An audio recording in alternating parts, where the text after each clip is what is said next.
Welcome to the Blend Zone, the podcast where culture, conversation, and creativity collide. Hosted by the one and only Big Mama D. From real talk to breaking news, music, and untold stories, we go deep, speak bold, and bring voices that matter to the mic. Whether you're on the move or kicking back, you're now in the zone. The Blend Zone. Let's get into it. Good evening and welcome to the Blend Zone. I am your host, Big Mama D, and I am bringing you the vibe straight, no chaser. Now today, as you can see, we have a special guest in the building, multi-talented artist, and his name is Keybone. And his name is, like I said, Keybone, but I'm going to try to pronounce it. And so don't kill me now. All right. Okay. Mr. K-N-K, right? K-N-D. Uh-huh. Keybone. Okay. Perfect. Like that. You did great. You did great. Well, You did thank you. great. You're welcome. So now you know it's about to get real. So lock it in and let's get in the zone. So, Yeah, I'm with you. so you play the clarinet, right? No, you don't play the clarinet. You're a rapper. But yes, I rap. Yes, yes. And I got, my brain is kind of foggy. And do you mind showing me a little bit of your talent? Well, I'm a man of many talents. Okay. So at this time, your request is very vague. Okay. Yes. Yes, very vague. But You write?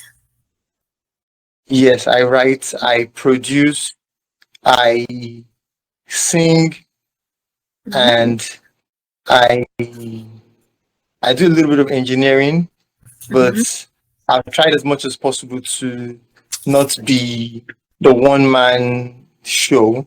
So lately I've been kind of doing a lot of collaborations with co-producers and engineers just for like a second and third man's perspective on the engineering side of things and pay more attention to just the writing and the production of my songs. What do you like to do the most?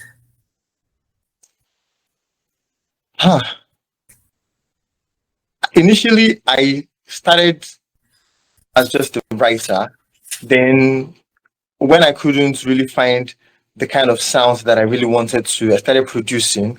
And because the production thing is like a recent found interest of mine, I've been doing it more often because it feels like I've taken the writing part by the bulls on. So I'm not really that doesn't intrigue me anymore. But I enjoy it a lot because writing is one thing that I know that over time it has given me this idea that no idea is too small and no idea is too big for you to recreate into something, especially in a musical message. You can always find a way to fine tune an idea into a music, and it would come out right depending on how you choose to paint the pictures. Mm-hmm. Where do you get your inspiration from? Well, my daily activities, my surroundings, my environment, my stories, my experiences, every song that I've ever written always starts from an experience of mine. So it's more like I tap into an event that has happened to me and I try to make it as relatable as possible to any random person. Either you've experienced it, if you haven't experienced it, you can experience it from my own perspective. I try to see if I can paint a picture that even if you are in a different climate, a different environment, you can understand it from my lens. Okay. Yes. So how long have you been making music? Well, on and off, I've been making music for at least about 20 years. Mm, it's a long time. Yeah, yeah. What got you into it? Well, I'm an 80s baby, and I think the era I was born kind of contributed a lot to my interest in music. I came to this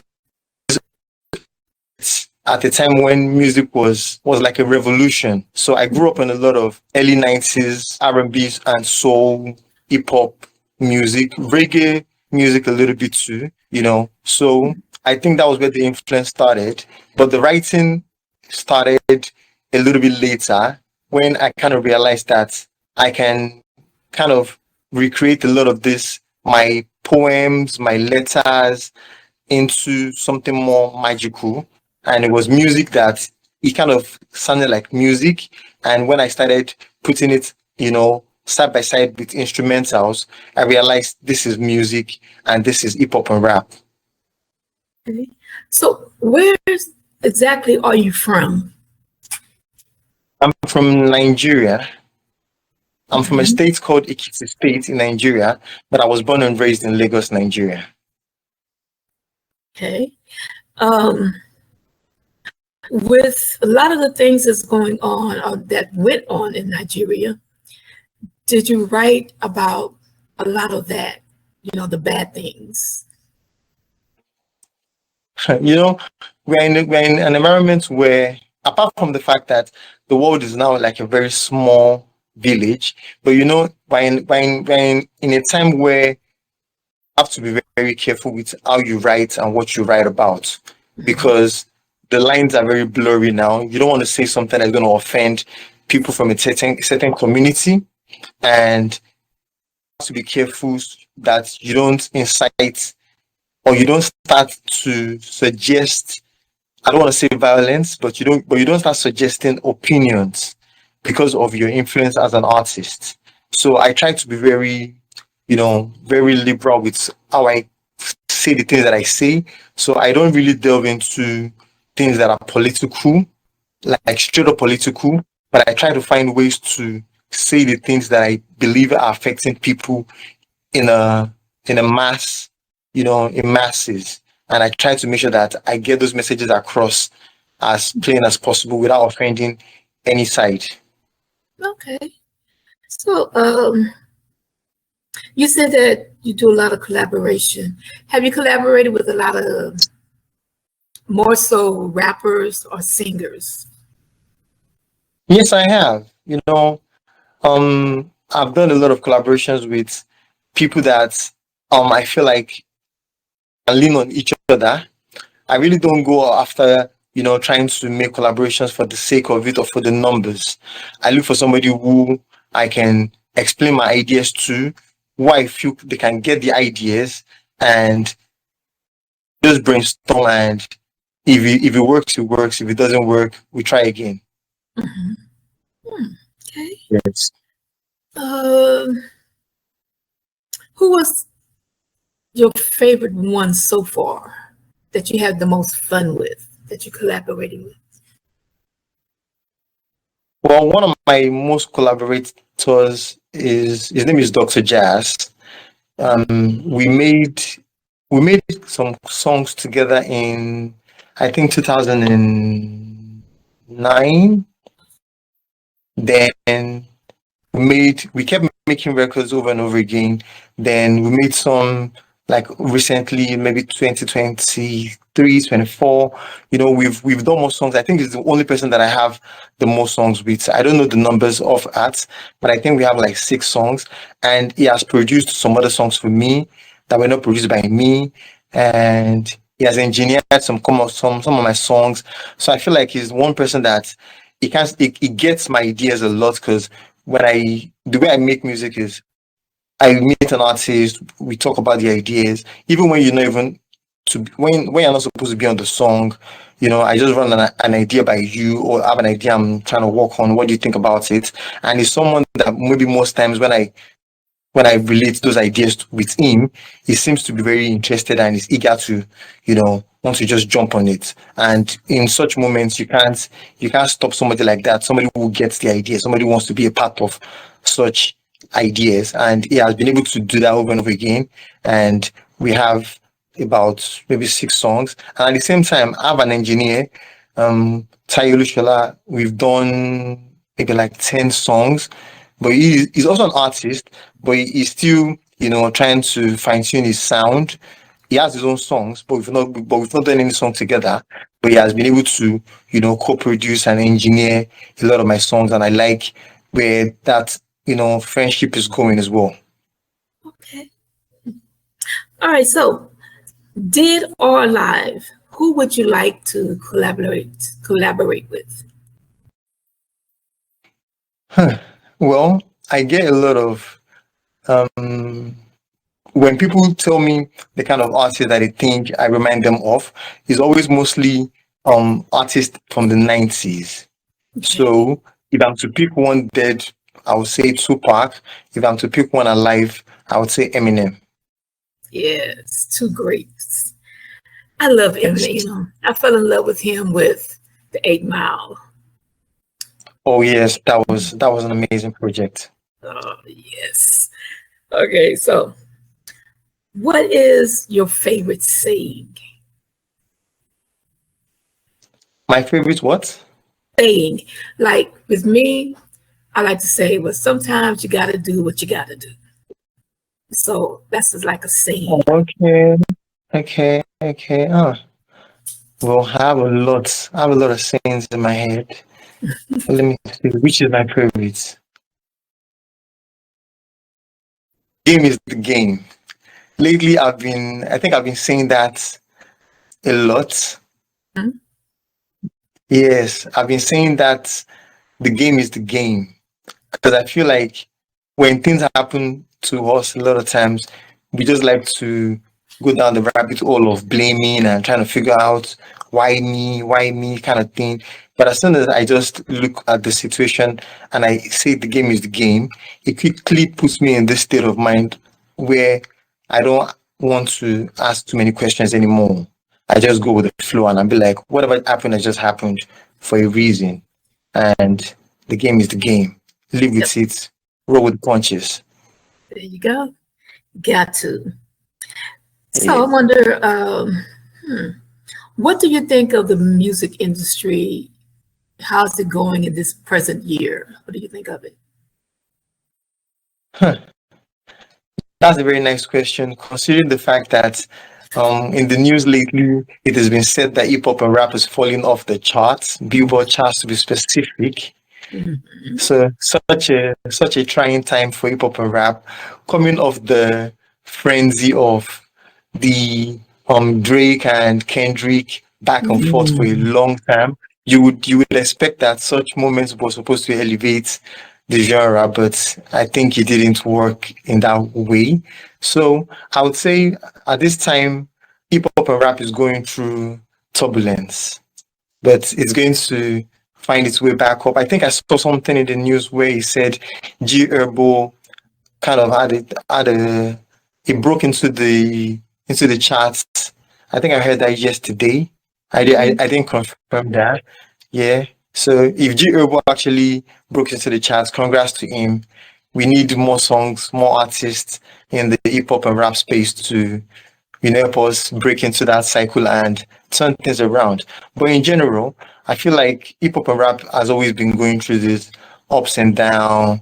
1 minute is it's winning, another minute is being questioned to the point where even the greats are beginning to say things like, is hip hop dead? Or they'll come out and just say outrightly hip hop is dead. Hip hop has been pronounced dead a lot of times, but hip hop is never dying. Hip hop will never die. Hip hop just has a way of, reshaping and morphing into something new every time. Hip hop is a constantly evolving genre that, if you look at where it started from and where it is now, from even the style, the way the music was made, the way even rap was being accepted, even the way rap was written. The rap is something that just keeps changing. So you can't speak about rap in the present tense. You have to just keep your mind open, because 1 minute you think you know it, the next minute it blows you away. Me, I'm thinking like they didn't call it rap back in the day, but I think it started back in like when Judge Pygmy. A lot of people don't really remember him, but he was the first nasty one. Like hear ye, courts in session, courts in session. Here come the judge, here come the judge, and he was just start off with a lot of nasty stuff. Then there was Blowfly. Oh, he was really nasty. And I let my boys hear it because they rapped. They're like, "Oh, mama, that was so nasty. I had to turn it off." I'm like, "What?" And you all are just nasty. And you had to turn Blowfly off. But then to me, when I think about really heard rap was with Curtis Blow. We were all on the dance floor. Yeah, it was like the Christmas rap. This ain't even something. This 1970. Dun, dun, dun, dun, dun, dun, dun, dun, dun, dun, dun. We were all on the dance floor, like, what in the world is this? And they'd be like, hey, I like the beat. Dun, dun, dun. Okay, yeah. Then, right now, it ain't gonna last. It's not gonna last. It's gonna be over with. It's a fad. Here it is 20, 30, 40 years later, and it's still going on strong, but it changed from the nice, decent rap to the filthy rap, and I was like, oh my God. I kind of got to the point where I don't really listen to rap that much anymore, because when it got to the gangster rap, shooting this and shooting that, and Ice-T with putting the flashlight up a woman and seeing the lights coming out the titties, I'm like, Lord have mercy. And then the girls with my milkshake, bring all the boys to the yard. I'm like, my milkshake, what the milkshake? What is it what you're talking about? You know? And then they said R&B is dead. I'm like, come on. But the R&B is not like it used to be. R&B was like love making music, you know? And then I talk about, they're talking about R&B. I got this much money in the bank. That's not R&B.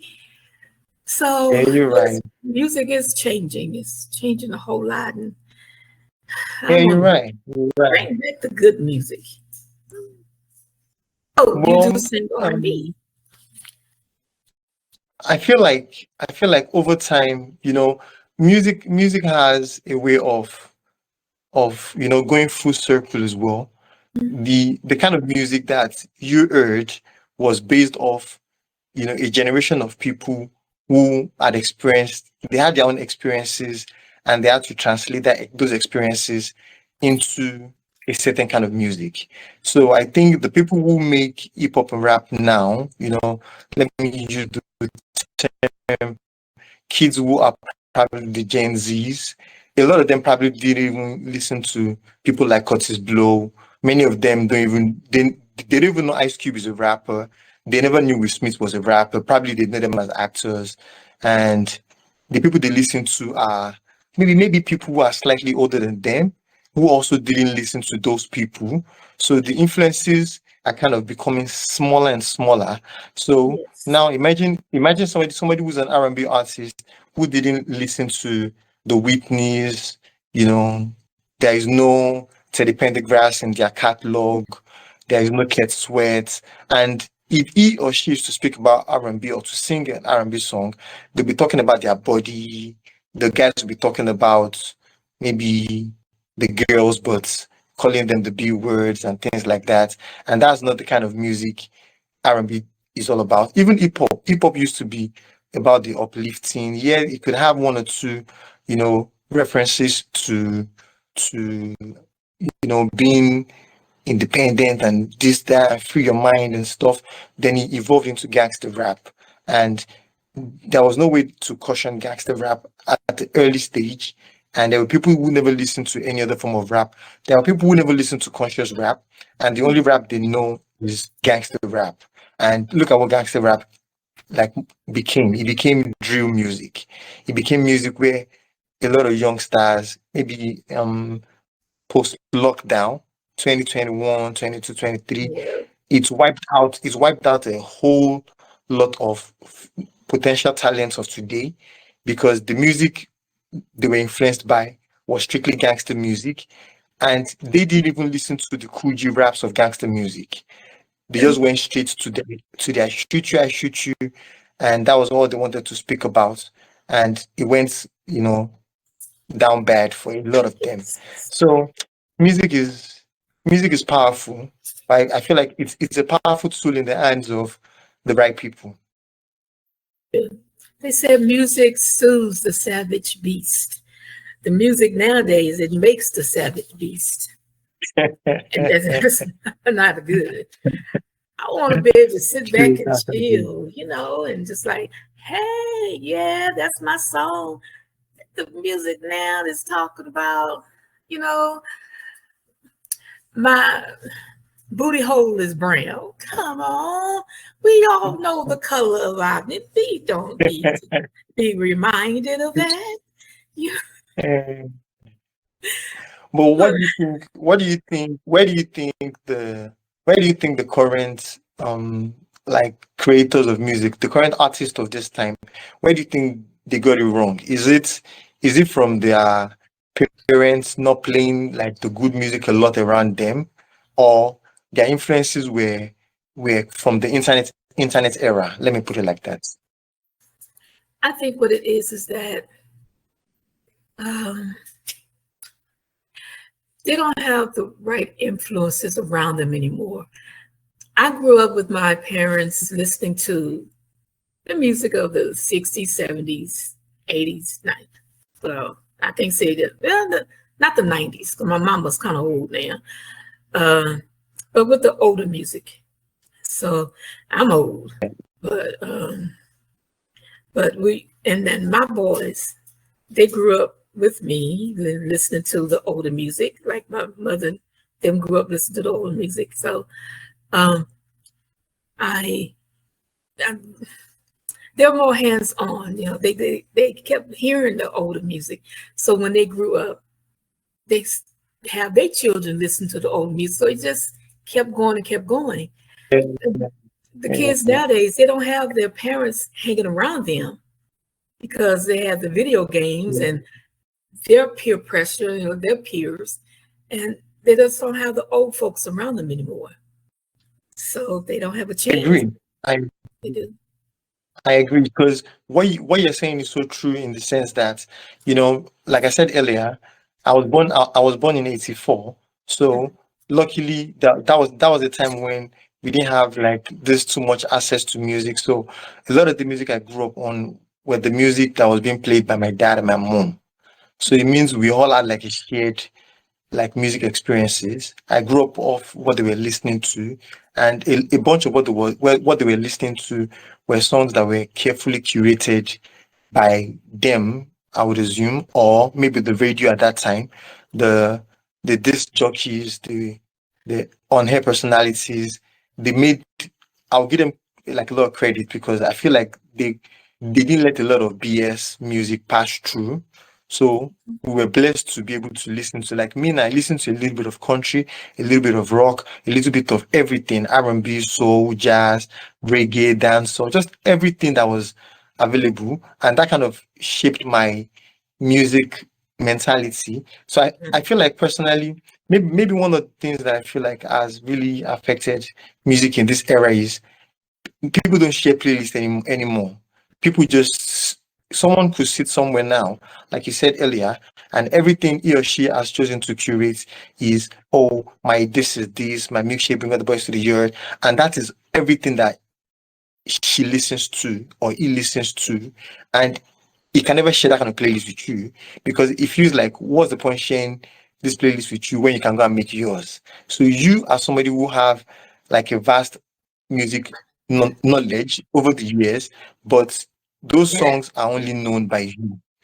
You are not sharing those songs with like like anybody new, except somebody who like knows you, who taps in with you, and that music like exposure probably ends with you and your sons and maybe their friends, your immediate circle. So you can be a like a goddess of like 1,000 beautiful songs just known by you only. And the next person doesn't even know, sitting next to you maybe in the train or on the plane, don't know how much wealth of music you know, because everybody can just go and curate their own music. And I feel like that's where the problem started from, because now we have access to do whatever we want to do and make our own playlist and don't care about, like, is this thing even, like, is it age friendly? Is it sex friendly? Is it gender friendly? Is it family friendly? Is it adult friendly? These days, I don't think a lot of kids can play. A lot of kids can't just connect to the Bluetooth speaker at home and play their playlist for their parents. They can't boldly just say, Mom, let me play you this song I found." You'll be like, "What song is this? Is this what you guys are listening to now?" And the moment you say that the first, second time, they're not playing you those songs anymore, because they'll be like, "Mama is too sensitive. She does not know this is sexy red." The things that So, come out of her mouth. Ooh, Lord Jesus. Ah, yeah. Well, it's because I think it's also because there is this urgency to be very commercial. Everybody just wants to just make money from this thing. There yeah, is this urge to just be rich, to be made from this talent, and with very little guidance, you never can tell what this thing is gonna be in the hands of somebody who just wants to milk it for the now, for the immediate, immediate their immediate needs, which is just to have money. yeah. I So think it's not everything about the is message anymore. no, it's not. It's not. It's not about the Um, message. Music used to be really about the message. I grew up on songs that will make you cry, songs that will make you think, yes. songs Everything's that will make just you straight up sex nowadays. just reminisce, songs that will make you, yeah, it's sad, Mhm. but that's why I'm part of the ecosystem. I'm trying to make music that is conscious, music that requires critical thinking, you know, like the my most recent song titled Bougie Diva.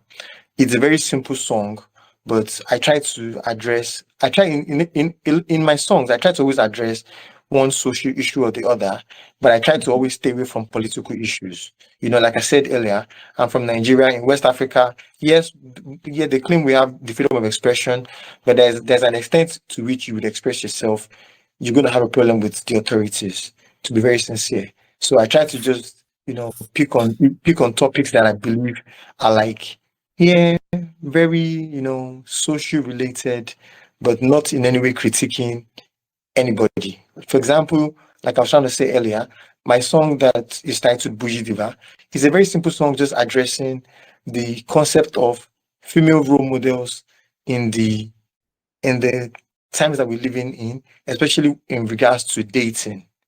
And, you know, if any well-thinking person, you know, listens to that song, especially if you're still single, if you're in the dating market, you will understand it. Even if you're not in the dating market, you will understand it from a context of somebody who has been in it before, or somebody who understands it. Especially when you're grown, you understand it perfectly. When you're young and you're still aspiring to have a partner someday, you would understand it. That at this time right now, the dating market is really messed up, and if you have somebody who is the archetype of a bougie diva, somebody who everything she cares about is just material things. Yeah, we have them around. We see them around, Yes. and we have a lot of examples, that don't work for us anymore like that. Okay. So true. Now, it's almost time for our meeting to close, but I want to know if you have anything to say to the people that's coming into the music scene, what would you tell them? Well, first, there is this saying that everybody always tells everybody, be yourself. But if that is not going to be enough for you, be patient.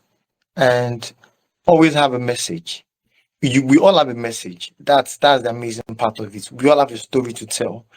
And look at your story and hear your story, but don't go down the raunchy, the I need money, I need, I believe this is a gift that would always make way for you, but don't don't be pressured into the idea that you have to make money like from the get-go. You would always make money with your talents. That I believe. And Yeah. you would always connect to people with your talent. But don't follow the narrow, don't follow the wide path. The path Mhm. that seems like, oh, this is the path everybody's following. Yeah, don't go that, don't do that. Just, and make sure that you have like a lot of positive influences. These days we have, like I said earlier, I grew up with a huge ton of influences, but these days we have influencers beyond what you can even think of. So be very careful who your influencers are, either they are creatives or not, and be very careful about what you consume because you can only give what you have. So if you end up consuming a lot of like bad stuff, especially creative bad stuff, that's what you're gonna end up giving because you can't do without giving what you've consumed. So that would be my advice. And if you're coming into the industry, please learn about the music business. You just Yeah. learn about it. Pick up like a Mhm. book, watch podcasts, watch interviews, listen to people who have done it before you, and you'll be fine. There you go. Well, sir, I want to thank you so much for coming. And that is For having me. Mr. Keybone. And that will Thanks be for a having wrap me. on today's episode of the Blend Zone. Big love to our guest, the unstoppable Mr. Keybone, for dropping the gems and sharing the journey. I am your host, Big Mama D, reminding you to stay bold, stay blended, and always keep it real. Until next time, you already know we're out and Salute. we're out. Keep it in the zone. Bye bye, sir.